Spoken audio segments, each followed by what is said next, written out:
negotiated here now! My name is Detective Chief Inspector Max Vernon. We will kill a hostage if our demands are not met. You can't give them what they want, I'll tell you that much. It's down to the negotiators to break the deadlock, or your men will have to storm the embassy.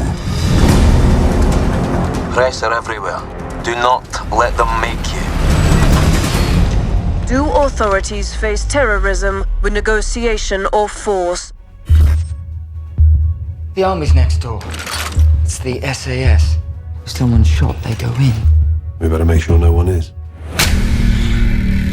We know there are some hostages on the second floor. You tell your government, one more day, we begin shooting them. An immediate assault plan has been drawn up. Let's go again. He's got the heart of a lion and the brains of a judge. Their army is going to attack us. We can hear them in the walls. I want this to be resolved peacefully. Christ, they'll kill him. Shots fired in the embassy. Get set. Keep Salim talking during the assault. You want me to help kill them? I want you to save the hostages. The Prime Minister wants the world and the British people to see how this government deals with terrorism. Stand by. You and I can stop violence. There's still a chance. Go, go, go!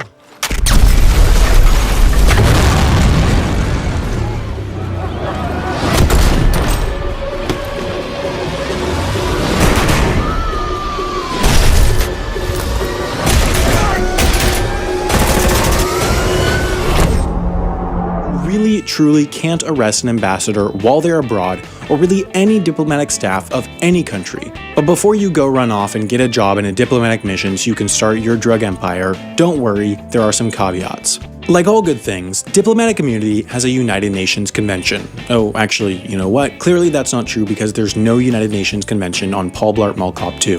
Nonetheless, the Vienna Convention on Diplomatic Relations is signed by 191 countries, meaning pretty much every country in the world, with a few exceptions like the Solomon Islands and South Sudan. But hey, give them a break, they only started existing a few years ago. This treaty sets down a few rules such as actually, I'm pretty sure this whole listing rules bit is a bit boring, so watch this video of desert wildlife. This treaty sets down a few rules such as countries can kick diplomats out, countries cannot enter an embassy without permission ever, countries cannot arrest or detain diplomats, and the family members of diplomats receive the same special treatment. What happens when a diplomat gets arrested is nothing, because they literally cannot be, at least legally. A police officer may mistakenly attempt to arrest a diplomat, but usually this doesn't happen since embassies are well marked and also because, in most countries, diplomats are issued special license plates that identify their immune status. The embassy itself and the land it sits on enjoys another special status. Basically, the countryness of which country a country's land is in lies on a spectrum, with the far left being the US and the far right being France. A US embassy in France sits around here. There are places further to the left on this spectrum, like the US Military Cemetery in Normandy, France, which is not part of the US legally but is a perpetual tax-free concession to the US from France, while the embassy on the right is not part of the US even if US laws apply. This is actually a major misconception. While the laws of the origin country apply in an embassy and they cannot be entered by the host country, embassies are still part of their host country. I know, reality is a lot less interesting than internet folklore, but the whole rule about not entering an embassy is concrete and non-negotiable. If a country enters another country's embassy forcefully, it is considered an act of war. For example, Julian Assange, creator of WikiLeaks, currently has a warrant out for his arrest in the UK but cannot be arrested because he lives here, in the Embassy of Ecuador in London.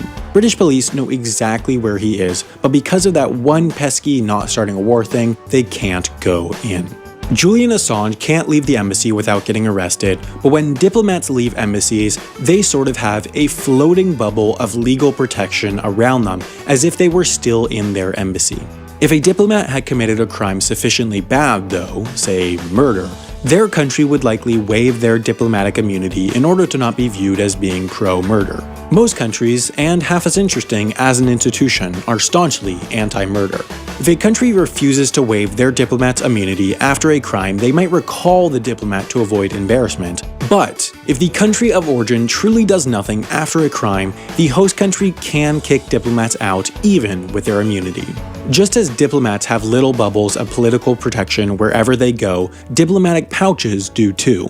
It's definitely another movie cliche, but embassies and ambassadors often send materials to and from their home countries through diplomatic pouches which are, just like the embassy, legally impenetrable. These are often entrusted to a diplomatic courier who generally takes the pouch on a commercial flight, but at the airport, the pouch cannot be x-rayed by security, and at customs, it cannot be searched. Oh, and do people use these bags to smuggle drugs? Of course people use these bags to smuggle drugs. Sometimes people will make fake diplomatic pouches, while other times diplomats will use real diplomatic pouches for what would normally be illegal activities. Just imagine that, government officials taking advantage of their positions.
President, thank you for those kind words. And thank you, too, for that strong speech yesterday. And I want to thank you also for the warm hospitality that you've shown me and my delegation. The alliance between our two countries is deeply appreciated by me and by everyone in Israel. And I think that, as you said, when Americans look around the Middle East today, they see one reliable, stable, faithful ally of the United States. And that's the democracy of Israel. Americans know that Israel and the United States share common values, that we defend common interests, that we face common enemies. Iran's leaders know that too. You know, for them, you're the great Satan, we're the little Satan. For them, we are you and you're us.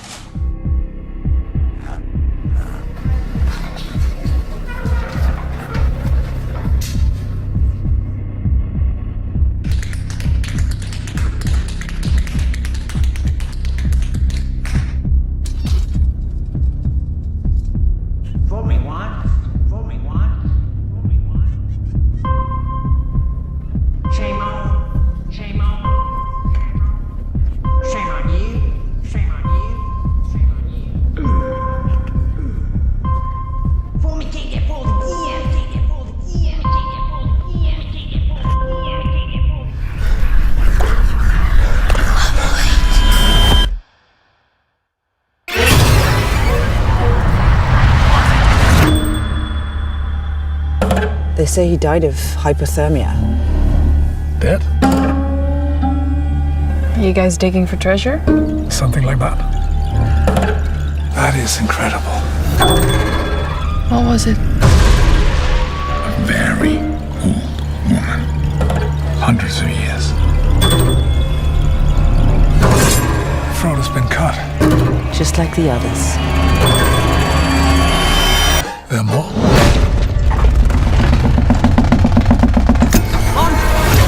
What's going on? Family curse. It's a stupid story to scare kids away from the bog. Do you? Take it seriously. No. Do you think it's still happening? Sacrificing people to this god. Moloch.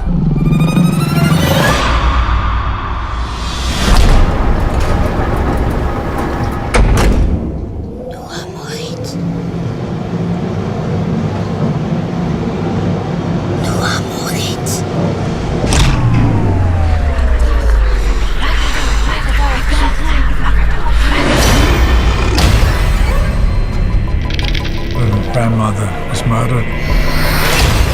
We are a very sensitive family. They're making me do it.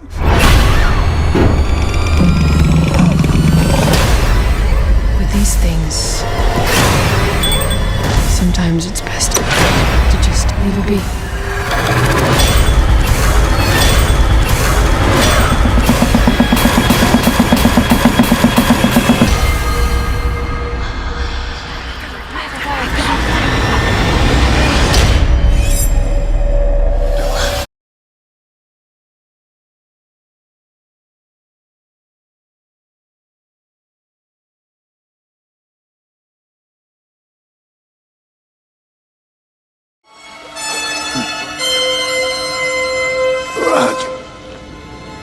Diplomatic community.